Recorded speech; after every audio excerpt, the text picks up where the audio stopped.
We're really excited to have you on the show. So you wrote a book called Distracted, and then you ended up writing a book where you talked about the value of an uncertainty. How does focus fit into this spectrum, if you will, from distractibility to the importance of uncertainty? Right. Yeah. No, I think it's really well, that actually that's kind of a question that I can answer by telling you a little bit about how I got into this topic. Um I mean, wrote the book on distraction and attention because I wondered how are we going to handle all this technology. This was so long ago. I was curious about that question, and then I realized, wow, maybe the real question is how do we handle our attention? Like, how do we deal with that? And so I wrote the book about distraction and the science of attention. And it wasn't a book about ADHD or, something narrow. I was trying to take a 360-degree look at what does it mean when you eat in your car, and what does it mean when think of cyberspace as a kind of heaven, and all life, unfolds there. And what does all this mean for the way we pay attention and focus?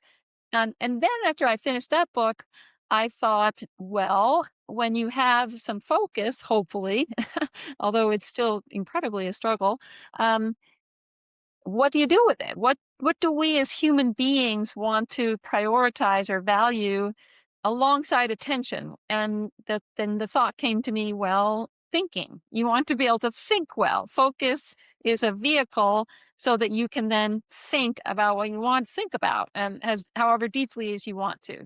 And I was sort of merrily digging into this massive, how do we think well in the digital age? Kind of an impossible topic.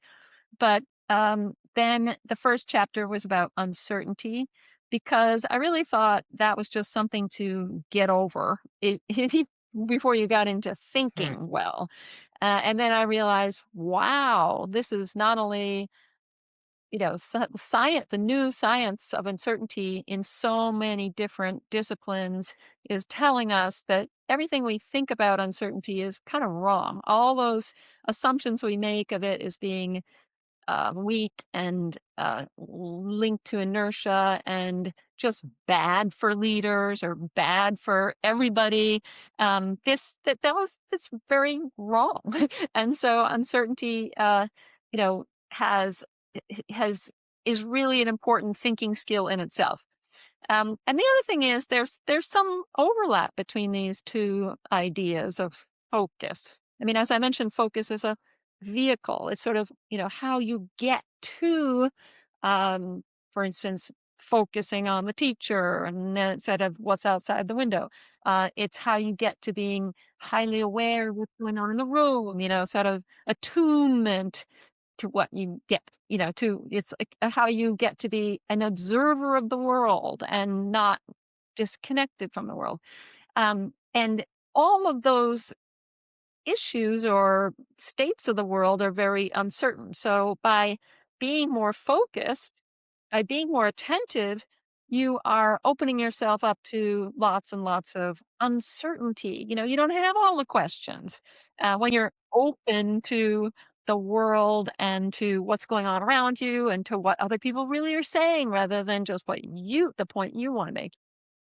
I appreciate your conversation about access to thinking. So, Brian and I have a lot of our questions are going to shift towards education because that's where we're at. And Brian and I have talked a lot about engagement for students and what that means. And at one point we were talking about intellectual engagement, and Brian said that's the point of schools, is to keep kids thinking. And we evolved that a little bit to access to thinking. And so as we have this conversation, I wouldn't mind when it you from time to time helping us understand how to keep students focused and accessing the thinking, which I think is really what the focus of school should be. But I want to pose a personal experience, and I want you to tell me if this is common or Casey's saving millions, by the way, by not actually hiring a correct psychiatrist or a counselor. This is what he does. every day.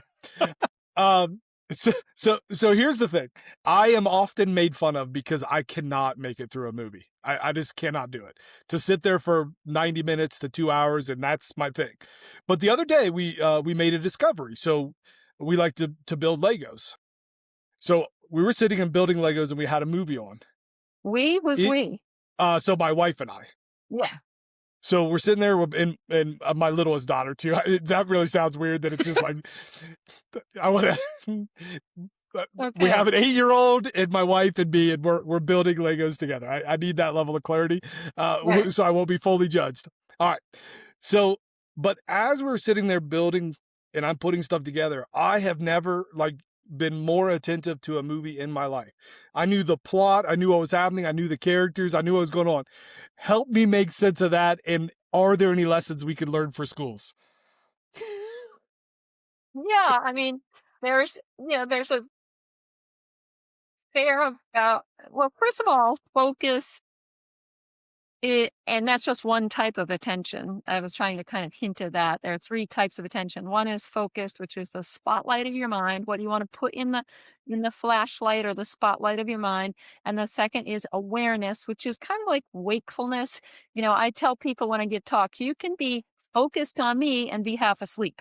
So those are two different types of attention. The third is executive attention. It's a little bit messy, but it's sort of, how and what and where and when, why do you want to pay attention? That's the, executive, the frontal lobes kind of getting in on the act of attention.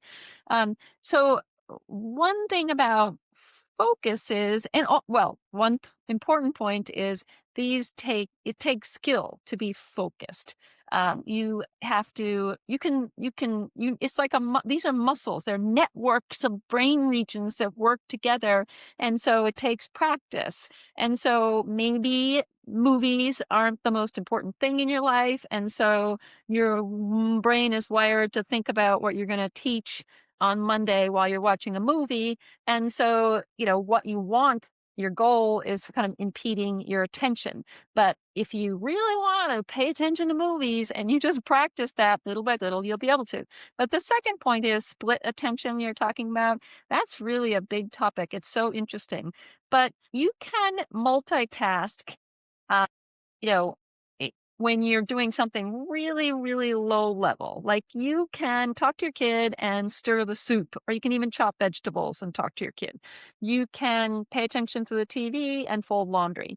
But beyond that kind of multitasking, beyond that, doing two things at once doesn't work. So if you were really trying to grade a student paper while you were watching that movie, it wouldn't be fair. You wouldn't get much out of either one. But because you're doing something physical, which is motor control and a totally different areas of your brain, maybe, you could focus more, and maybe you were, now I won't go, you know, I don't know whether or not that indicates, and I don't have science about the fact that some people should, need to be knitting during lectures to even focus. But if that makes them feel comfortable and relaxed, that also could be why you were focusing, because it Can wasn't something that seemed hard. I actually think what we're not hinting at is it's a direct red flag that he's a psychopath. That's what I was hoping that you were going to get to. No, but I think wouldn't it be akin to um, use my personal example and then examples that you see in a classroom. If I want to write, I can't write in the quietness of my office. I actually can think better when I go to a coffee shop and there's like things going around and there's action. Then I can actually pay attention and write. Or you see kids often who like to doodle during a lecture. And the teacher or myself don't like it because you should be taking notes. But they actually hear better when they can doodle, when they can do something that doesn't require a lot of thinking, but it's just their mind kind of almost getting, I don't know how to describe it other than it's almost like there's a lot of like noise going on and that thing silences the noise so that they can hear. Does that make sense? Right. No, I think it really makes sense. That's why some people like to have walks that are, there's a meeting, they have a meeting during a walk. And so it allows them, I like to think when I'm doing a walk, I go on the same bicycle ride again and and again, because I know the route and then I can think. If I want a new bicycle ride, I've got to think of it. So it's kind of allocating your cognitive resources by doing something simple and easy, and then, allowing yourself to do that kind of thinking. I kind of think it maybe doesn't have to do as much with this is the right way to do it as what's comfortable for the individual. In other words, if for some reason you, Casey, feel like focus is something daunting and you were told as a kid you've got to focus and bad bad bad if you don't focus. I mean, if some people have some sort of hang-ups about, or a difficult conversation seems horrible across the desk, and it and taking a walk might be easier, or sometimes I don't want to face thinking about a new chapter or a new article and figuring out the hard part of what I want to say. So going on a bicycle ride is adding that kind of pleasure. I think it's a combination of all of those, I guess. But, that means that's one, another thing is there is some science showing that people need to fidget. There's a lot of science showing kids need Yeah. to move. That's why Yeah. recess is important. That's Yeah. why even standing up is helpful. Seventh inning stretch. I don't know if that works, that metaphor, but We don't Baseball use baseball reference. analogies. No, Yes, no, no. yes, yes, we do. He hates baseball. I love baseball, so it works for me. yeah, uh, I got two baseball analogies. That's it. Two. That's it. I can't wait for I hope the other one shows up. So I'm I'll excited. have to Let's I'll see. have to fit it in there Yeah, let's see because what happens. people who like Uh, baseball really get excited about it, and I couldn't believe it yes. when I landed on this. I just, I just played sixth grade softball really badly, and then well, no, I live with a baseball fan, so Okay. there you go. All right. Detroit. Well, every question I ask now is going to be with the hope of getting that analogy. But let me see if I can I also have to transition. tell you, I have to, not that I'm keep bouncing around here, but I've been thinking about this. It's so funny that you're starting with this question of focus, because I think I saved a woman's life yesterday because I was attuned to the world around me. Oh, Say let's more. hear this story. Yeah. I think it's really interesting because it's two times in 10 years I've saved someone's life. One, categorically, absolutely true. Second, yesterday, pretty likely, very, very highly likely that I saved this woman's life. So I'm in Rhode Island. I'll give you the short version, but it's pretty short. Everyone will understand. And I was driving to my Pilates class. It was really near dark, around 4:30 in the afternoon. It's really frigid here now. Maybe not Montana, Wyoming, frigid, but really, really cold. And it was just at the point where the sun was setting, and it was pretty dark on a pretty busy road, so it wasn't rural stretch. There were houses. And I drove down the road, but I wasn't listening to the radio and I wasn't doing anything. Sometimes I do listen to the radio, but I never text. I never, since that book, I don't do never talk on the phone, any. And I noticed this sort of kind of a lump at the side of the road, that I looked in passing. It seemed like a kid maybe trying to build a snowman, but they were kneeling in the driveway. So small, looked like a kid. And then I looked in my rearview mirror and I kept thinking, is that like a kid or or an old person who couldn't get up? Hmm. And I drove down the road, and then I thought, I think I should, go with the uncertainty and not assume that it was the good solution. And I Hmm. turned around the car and I went back and I drove into the driveway. I said, "Are you all right?" And this little old lady said, "No." And it was just about to get dark and she couldn't get up. She had fallen on the way to the mailbox, on the way back from the mailbox. She's clutching her mail. She couldn't get up. She was a tiny little thing. And, in dark, she wouldn't have been visible at all. She had a Yeah. light jacket on in the dark, and cars kept going by her. And so I kind of picked her up and then, like, got her back to her house and she could walk a little bit. But I mean, 15 minutes later, she might have been out all night. And it's not because I was any heroic person, but I keep thinking about being attuned to the world, being, you know, aware of the world. And that's a very extreme case, but it's also like noticing that, someone's upper lip is quivering and they're starting to cry. If you don't notice that, or if you're on your phone, you're not going to notice that. And the Can I same tell thing you happens. the complete opposite of this story? Yeah. Uh-oh. So The complete opposite, Brian, would be that you ran someone over. So I don't. no, the complete opposite is that so I had to go to Texas Children's Hospital recently, and I am a napper, right? So like, and my body will just like shut down and just says, you need 10 minutes. This is our second visit there, and this is the second time that I've tried to find a place to take a nap, and I just need 10 minutes. But because everybody is so aware, like you, and I'm in a hospital, every 30 seconds, someone's hitting my knee. Are you okay, sir? Are you okay, sir? And I'm like, I just want to take a nap. That's funny. Yeah, that's funny. Well, that's good. You know, it's a good hospital, probably. You never know, I and you appreciate them. tried. Well, that would be a different story. So let's try to bring this back to the conversation about focus and things. So I'm presuming that story is largely about the version of attention that you're calling awareness, then, right?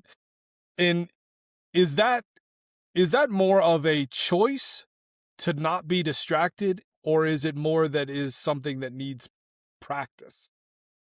Well, I think it's both, but it definitely this starts with the choice. It starts with the choice of being a responsible driver, I think, by, driving down the road and not, being on our phones or texting or being on the phone call or something like that, prioritizing our own needs. It starts with the, kind of recognition of the common good that when we're driving, it's a huge responsibility. We don't expect to find people freezing at the side of the road, but that's kind of like the frosting on the cake of being attentive to our surroundings. And I think that, yes, then of course, there's some people who are highly observant, and look at how little we in the Western world are connected to nature. We can't recognize a animal track. Well, few people can, but we're not really even noticing the seasons. I think we're losing so much. I went to a university of Maryland to talk with them about thinking, but I was there to observe a digital detox. So this is a while ago, and students were on the 24-hour digital detox. But I've never forgotten some of the kids who tried, most failed, to go 24 hours without any media. Said, "I've never heard the birds singing on campus." Okay, well, who cares? But it's just part of life to hear what's going on. And then others said, well, I never would have visited my sick friend if it hadn't been for, having nothing else to do. And I think it's practice, and it's the choice. We have a choice. Attention is a choice. A lot of times it can be hijacked, obviously, Sure. but how we pay attention, or whether we value it, whether we teach it to kids. I mean, there should be a course in every school before you even start anything else, like you learn your ABCs. You should have a course on attention. A lot of neuroscientists told me that. Can I I love that. I'm gonna kind of try and guide this to this your newest book, Uncertain, The Wisdom and Wonder of Being Unsure. Because Casey, when Casey's in the room, oftentimes he's the smartest person in the room. When I'm in the room, oftentimes I am the most uncertain person in the room, and because I know that I don't know anything, and I oftentimes feel like that that's not a skill, and so initially where I struggle with this idea of uncertainty is because, like, if you put it in context of a school, if teachers come to me or parents come to me and I'm often uncertain and I say things like, well, I don't know. I'm unreliable, right? I'm not like, that's not a skill. That's an annoyance. That's a frustration. But I don't think you're saying not knowing is the strength. I think what you're trying to say, and this is what I wrote down to kind of bring this full circle. If we are very aware of our thinking, we're very aware of paying attention, we can think clearly. And if we can think clearly, then we are more in tune with understanding that there's no possible way we have all the answers. And we're attuned to somebody else's insights, to somebody else's critique, to somebody else's modification of our thoughts. I think that's more what you're saying, correct? It's not that we're not confident in what we believe. It's not that we can't make decisions with confidence of experience and research and all of that, but it's the constant purposeful thinking and paying attention that I might slightly be wrong. Is that true? Is that fair? Yeah, no, I think that's a great um, synopsis of the starting synopsis for what this is all about.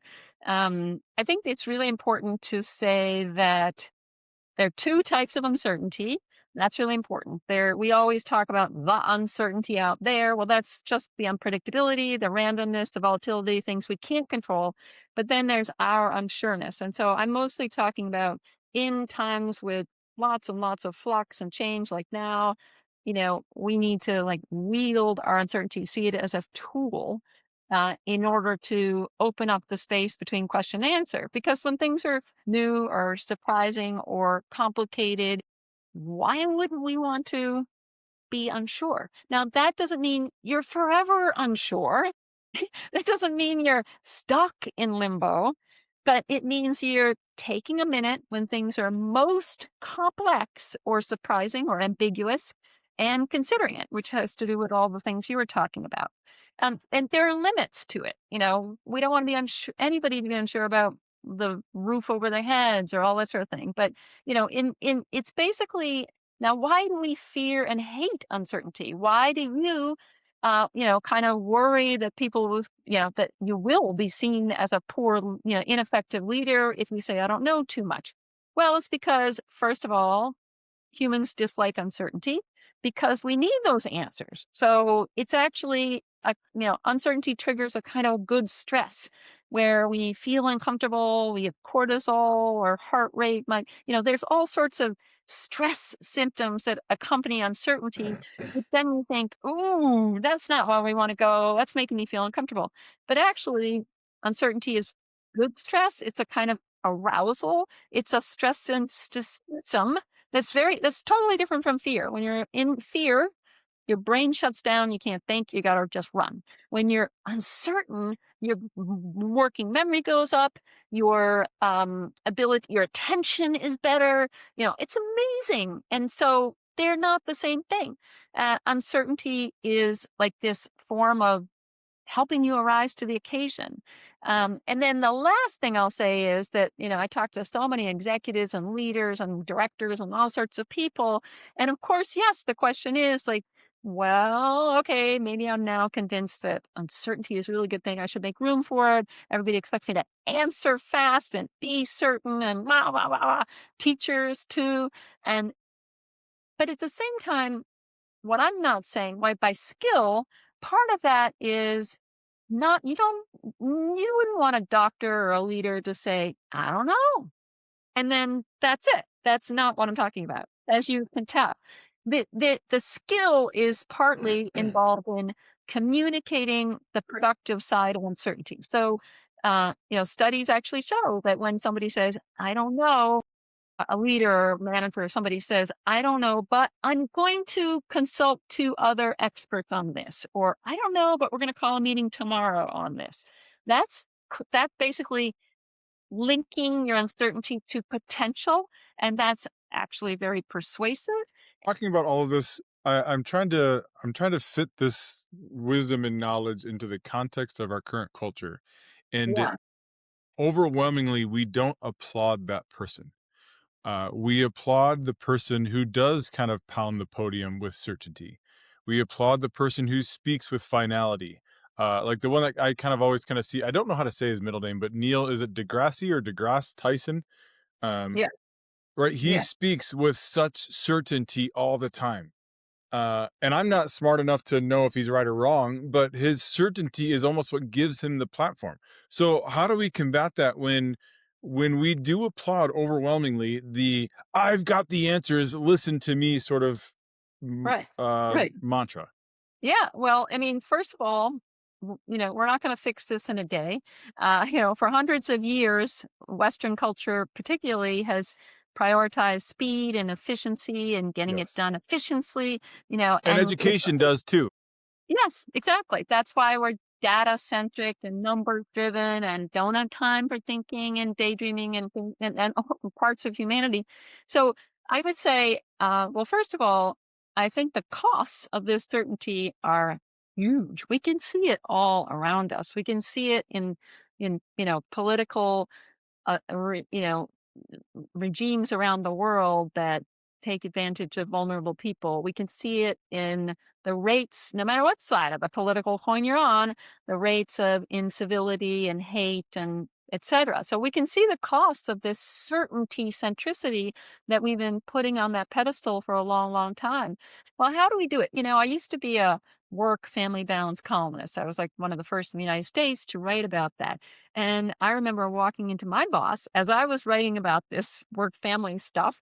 And I said, well, I kind of would like to leave early on a Friday once in a while. And they're like, oh my gosh, are you kidding me? Whoa, this can, in other words, it's the end of your career. And literally, small steps are important, and small steps are what can really affect change, whether you're, trying to do something political or you're trying to change the culture around uncertainty. I mean, the best thing is the science is there. And we now know that a lot of what we know about uncertainty is totally outdated, and that scientists and we have gotten the message on uncertainty wrong. It's now time to change that. So every time someone says, I don't know, but let's think about it just for one night. I don't know, but I'm going to consult an expert. Every time someone makes teach in the classroom about greatness in uncertainty. I start the book with Martin Luther King, who really literally knew how to say, I don't know, and was very humble and kept asking for help with his I have a dream speech right up to the time he walked up to the podium. And wow, why is that good? Because he was open to change and others' opinions. And, studies like one study showed that CEOs in the middle of a crisis who are ambivalent are the ones who turn out better in a year. Their companies perform better because they seek multiple perspectives and they are more resourceful. Well, that takes a minute's time. And so I think that the culture is kind of against this, but I also just end by saying in the 2 years since my book came out, I've seen a tremendous amount of change and people are hungry. I really thought, why would anybody want to read a book on such an uncomfortable topic? I just didn't even think people would want to go there. And sometimes people come to my talks 3 or 4 times, and those aren't my friends, although my friends do too. And once is loyalty, the rest is just total hunger to learn about uncertainty. It's really wild. People are hungry to hear about this. So I want to see if I can take these two ideas of attention and uncertainty and steer it towards something. So when Brian and I first started doing workshops together and things like that, our theme was very often about reconnecting with humanity. And Yeah. the question about whether or not we have lost that in our schools. And so I'm going to say something and then really what I want you to do is just talk about it in the way that you want to, that makes sense to you. But I wonder if uncertainty, if we value it, is one of those places where we can reconnect with others by saying, I don't know for sure, but let me make connections with people that do. And then, if possible, how does this translate into the work that we do in our schools? And I know that that's not really what your focus is, but you probably have some Well, pretty let me profound let me thoughts. refine it a little bit, because I'm smarter than Casey. This is what we always do too. We Yeah, always no, refine each other's but questions. I love Okay. that, but I've had a kind of question, so maybe I'll marriage them, because you do write that uncertainty promotes empathy, right? And that's Casey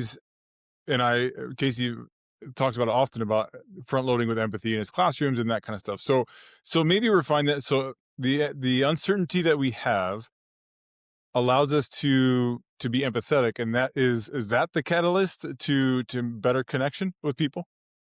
Well, I'd say there are three ways in which uncertainty can be a catalyst to others in this day and age. First of all, there's uncertainty's really important role in helping us bridge to the other side, to the people we think of as them. The people on the other political party, even the people on the other on the other side of the stadium.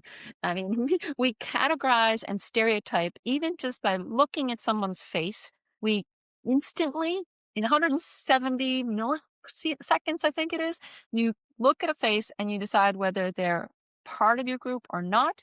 And if they're not part of the group, you cease to process them cognitively. In other words, you're not going to remember. That's why people from other races are all look alike, etc. So we shut down, we ignore in so many ways a lot of humanity who isn't like us. And that's the starting point. And that's really quick and that's innate. But that's why on so many different types of uncertainty skills can help us talk to the other side. So what gets us talking? What gets us sitting next to somebody on the other side other than on the New York subway? You better sit next to anybody or you're not going to get a seat. But putting that aside, what gets us talking and engaging, working? Well, one of the big reasons we can do this, one strategy, one skill, is by something called perspective taking. That is just imagining what it's like to be them. Now, this is not about, there are two types of empathy. This is not about, I feel your pain when you're hurt. It's about, what is their life like? And so if you actually can do that, I once did that in college. It had nothing to do with my research. I just happened to have a writing assignment where I did that with my twin sister. Now you think you know everything about a twin sister. Literally imagining the world from her perspective was one of the most amazing parts of my entire life because, I always thought I knew it all. And so perspective taking is really a kind of uncertainty because how does it work? Well, when you take the perspective of somebody else, say a refugee or someone from another political party, you don't know. You're just imagining. You're just taking a leap in imagination. You really aren't going to get the perfect or even the right answer. But what you're doing is jolting yourself from your assumptions. Your imagination, you're moving into the unknown, and that actually loosens your stereotyping. And that what the result is scientifically is you begin to see them as an individual instead of a category. And that makes people, want to work together, etc. The other type of social side of uncertainty I like to say is, what about our side? Because we sure can't just think by talking to the other that we are going to move forward and progress in terms of connecting with humanity. Because the flip side of hating the other is agreeing with our side. We begin to, when we think of ourselves as a team or a group or even a classroom or, a group of teachers, you begin to think of yourself as more similar than you really are. And you begin to think of yourself as, only operating on one perspective. It's hugely toxic. People stop to see diversity. They stop seeing diversity of opinion. So there's this famous study of people on Mount Everest, the teams that went up on Mount Everest. And some of them were knowledge diverse over years and years and years. That is, some people had climbed that mountain before. Some people had been in the Himalayas. Some people had never strapped boots on their, really a diverse group in terms of experience and knowledge. If that team that was knowledge diverse had a leader who emphasized all for one, that kind of group mentality, team mentality, they were more likely to suffer the death of a climber on the way up or the way down because they lost sight of all the different opinions because even beginners have good opinions. They see things fresh. By in the flip side of the perspective taking and trying to begin to engage with the other is utilizing our uncertainty with our team and our side.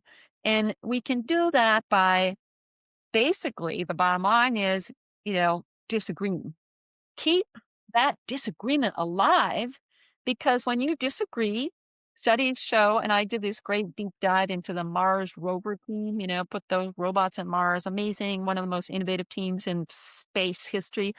The way they operated was they constantly disagreed. They'd say gently, respectfully, I don't think so. I don't know. Years and years and years. And the leaders kept emphasizing this. Once they downloaded these somebody, we don't know who, well, downloaded the wrong software commands to one of those robots, those rovers, and it was, jeopardizing this device worth hundreds of millions of dollars. And so the leaders called everybody together and said, and so we all think they said, get back on the same page and all that jolly good stuff. No, they said, hey, in order to be at the forefront of our work, we need to question, and everybody from the intern on up needs to be able to raise their hand and say, I don't know. I don't understand. So 20% of their conversations for years and years were uh, dissent or disagreement.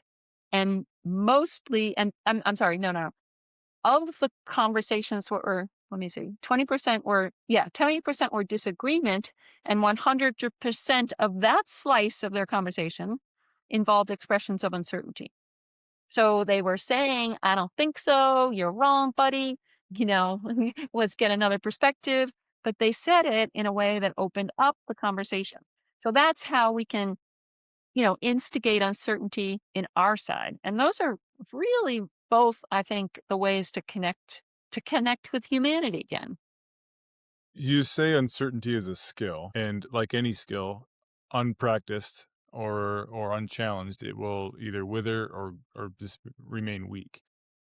In a culture like education, where the currency is certainty and explaining certainty, and we hinge our success on the ability of our students to show their knowledge and certainty, how do we grow a skill that is not celebrated in the educational world?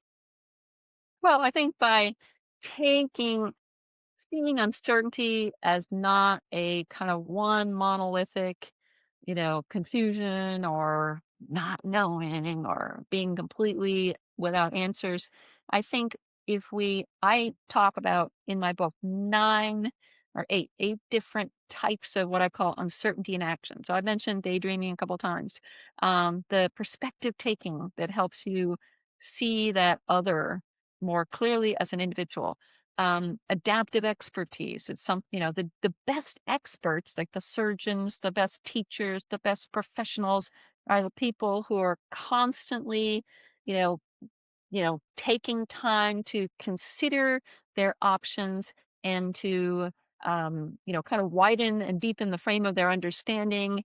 They're the people who don't rest on just what their instinct, what their old knowledge shows. The worst kind of experts are called routine, and they're the ones who are really fluent and fast and certain, and they just know it's going to be chicken pox, or they just know what to do in the heart operation if they're doctors. But really, that's only good for normal routine situations. So when you've been there, done that. When you're in the new situation, you need to be unsure and you need to be skilled at it. So I think we can take uncertainty in different forms and then practice these skills. And that's really important. The other thing too is to realize that uncertainty is all around us. And I'll bring that baseball metaphor in right now. Dang it! I've been trying to avoid it. So basically, I wrote about the skills involved, how to wield that uncertainty as a tool. But before that, there are two things you need to do.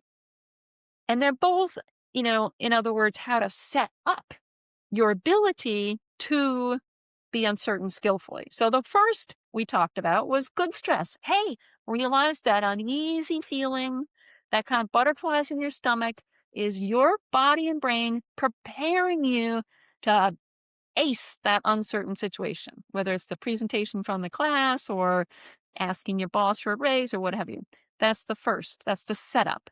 But the baseball analogy is you also have to have the right stance. The batter can be a really good hitter, but if they're not setting up with that stance, the way they hold the bat, whatever their coach told them, they're going to fumble it. And the stance of uncertainty is your tolerance of uncertainty. This is a kind of a personality trait.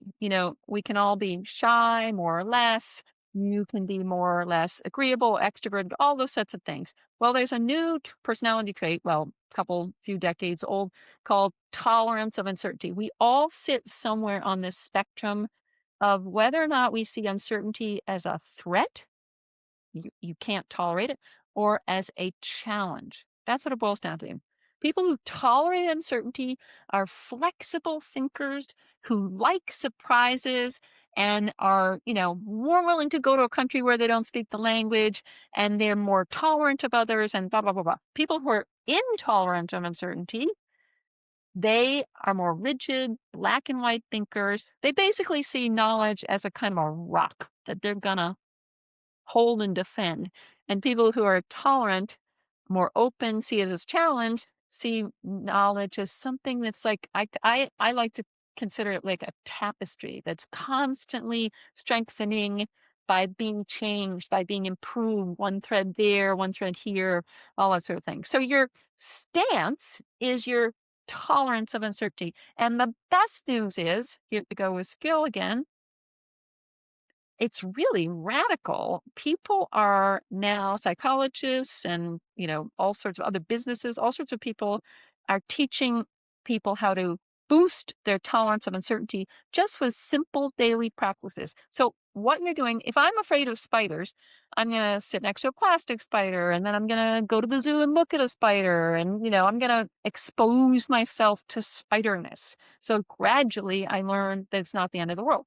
This is what people are doing to treat anxiety. They're actually treating intolerance of uncertainty. So that might literally, I kid you not, it might mean just go to a restaurant tonight, Friday, we're all tired, and order something you'd never ordered before. Or like some people don't like to let their kids pack their suitcases. I never was one of those, but anyhow, that's what I hear. So let the kid tolerate the uncertainty and the chaos of letting the kid pack their bag for your February vacation, et cetera, et cetera, et cetera. Just try new things. What you'll do is you are actually learning that uncertainty is not a disaster. The blind date is not going to kill you. That party might be better than you think. It all makes common sense. But what you're doing is realizing that uncertainty means many, many, many different things. It could be bad. It could be good. It could be this. And then you're gaining skill by just doing it. And that's the stance that you need. And before you get into the skill. Before Casey asks this question, Casey, write it down. Don't forget it, because mine is not in any way philosophical or deep. You reminded me of my favorite restaurant in the entire world. Have you ever heard of the restaurant? I had to look it up. The Restaurant of Mistaken Orders. Have you ever heard of this? No, that's so great. So it's in Tokyo. And what it is they only hire servers who have dementia. And so when you order, you don't know what you're going to get back. And you walk into the restaurant with full uncertainty that you don't know what you're going to have for dinner. And I think that is the greatest restaurant I've ever heard of. Anyways, so we should open up a restaurant of uncertainty. As long as it's done with a lot of respect for those people. I love it. I just think it's fantastic. Casey, what is your educational question? So we probably are getting close to the end here, but I kind of want to give you a scenario to see if my thinking's correct, and then maybe as an instructional coach, you can help me identify what the appropriate stance would be for the teacher. So one of the things I was writing about recently was about this concept of motivation. And a lot of teachers, I think, are treating it as a trait of a person. They are lazy, they are unmotivated, whatever that might be, right?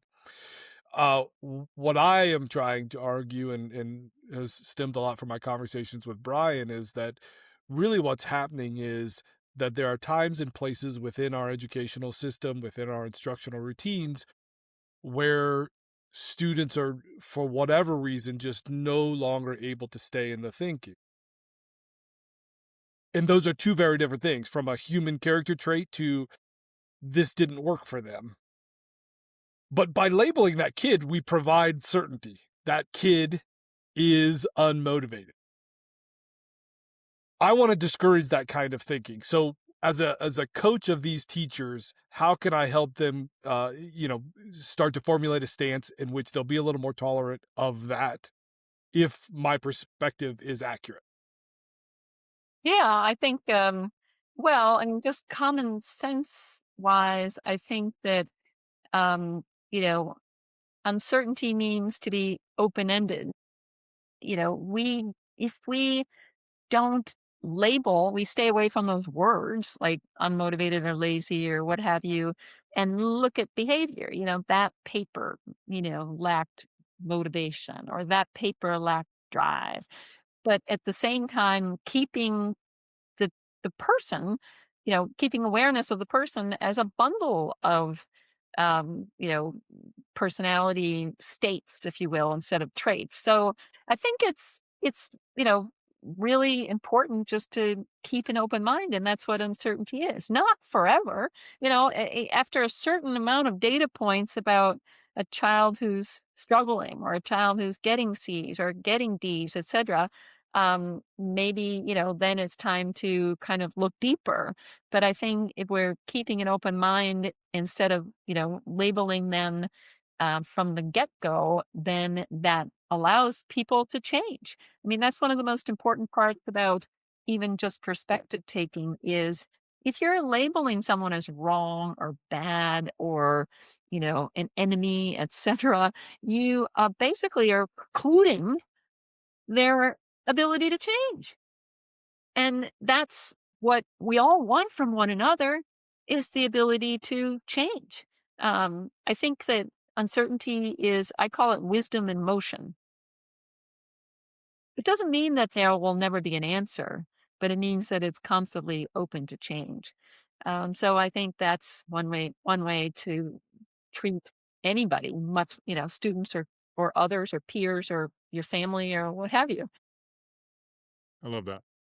And I just have one more question, and then Brian, if you want to start the wrap up, we can. And here's my last question. Uh, to be honest, the feel of society, of schools, of most of our systems isn't great right now. Is there anything within these uncertain times that give you hope that we will find some good solutions? Yeah, definitely, definitely. Because first of all, when you know at any one moment, at any given moment, that you might be wrong, well, that allows you to look ahead. Tides turn, political errors come and go. We have a lot of challenges right now. Things look very dark to many, many people, to me included. But the one word that people use when they start to understand uncertainty in a new way, the one word they use over and over again is liberating. They constantly tell me it's liberating because they're liberated from these categories that we naturally cling to, or they're liberated from the fear of looking ahead. And it's really easy right now, particularly to take the easy way out and retreat into certainty. This is never going to get better. Or, they're at the root of everything. Or if it's just sort of I don't think an effective way to be as a human being. You Hmm. face the future knowing that things could change tomorrow, that you can be part of the change, and that you don't know the totality. There's so much going on in the world that I don't know. And so therefore there's probably a lot going on that's hopeful. I have one more question before Casey gives his takeaway. On a scale of 1 to 10, how certain are you that uncertainty is the answer? Well, I love those good questions. I'm open to anything. But I like to stay away from the word certainty, because not only am I trying to kind of ratchet back our cultural, societal addiction to that word, but also because to me it means I've shut my mind, I've closed the door, and I never want to close the You've door arrived, to thinking right? new. And so on a scale of 1 to 10, I mean, people love to say, "Oh, but your son, you love your children." And I said, "Well, tomorrow I could get Alzheimer's. I might, become like an axe murderer or something." I mean, I have Whoa. great conviction. I have tremendous conviction. I have solidity. I have stability. We all want that. But I definitely try to stay away from that word certainty because that's just narrowing my mind. So like an 8? I knew he was gonna do that. Oh, Maggie, you've been so patient with us. We appreciate it dearly. All right, Casey, what do you have for a takeaway? I'm gonna restate this, but I'm One not of the gonna use it as ways my one of the ways in which we skillfully be uncertain is to listen to another and acknowledge what they're saying. Okay? I'm gonna be the teacher. I feel like you were coaching Brian right there, which he needs. Um, one of the last things you said was that phrase "retreat into uncertainty." I'm not going to use that as my takeaway because it was one of the last things you said, and I respect you more than that. I would do that to Brian, not to you. Much earlier in the conversation, you were talking about the one of the values of uncertainty is it gives us the space to investigate. I think is kind of how you were framing that. And in that investigation, we will make new connections. We will, be in better touch with humanity and we will see things that we wouldn't have otherwise. And to me, that is a wonderful, wonderful concept. So thank you for bringing that. Thank you. Yeah, no, uncertainty is a space of possibilities, and that's what scientists told me. Roboticists told me. That's another one of those phrases that kept popping up, which I love. Yeah, mine is a similar, and it was convicting as a leader. The phrase that you used was communicate the productive sides of uncertainty. And that to me is important because I do believe that I am not very smart and not very wise. I also do believe that one of my jobs as a leader is to constantly take in other people's perspectives. And I can err on the side of revealing this stupid side of me if I don't use proper communicative words on uncertainty. Instead of being like, guys, I don't know. Like that's a great question. I don't really know. Which then they feel the weight of the responsibility to solve it, but also then they feel the weight of my leader doesn't know where we're going. So using the language, being very purposeful of the language of like, man, that's really it's a great question. Give me a moment to think about it or give me a day to ask around and I'll get back to you. I think intuitively I would like to say those more often, but I wouldn't be surprised if at times they just get a blank stare of like, what? What you see at the moment when you're introducing uncertainty, even if you're not using that dreaded "you" word, you know, might have ripple effects, and that's how we change the world. Yeah, that's great. Well, thank you so much for coming on. We truly, truly appreciate your wisdom and your time.